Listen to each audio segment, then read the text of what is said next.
Very proud si Benji para sa magandang performance ng kanyang anak na si Kobe sa sports at maging sa academics. Si Kobe naman ipinagmamalaki rin ang kanyang pagiging Pilipino kahit na nasa Amerika ngayon. Ang Star Bites sa ni Lars Santiago.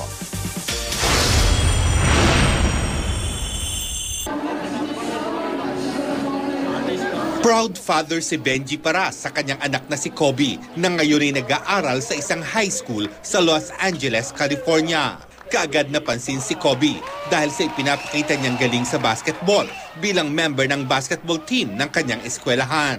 Pero bukod sa galing niya bilang atleta, nagpapakitang gilas din ang 16-year-old sa academics. Ngayon kasi si Kobe, I'm proud to say, nasa honor list.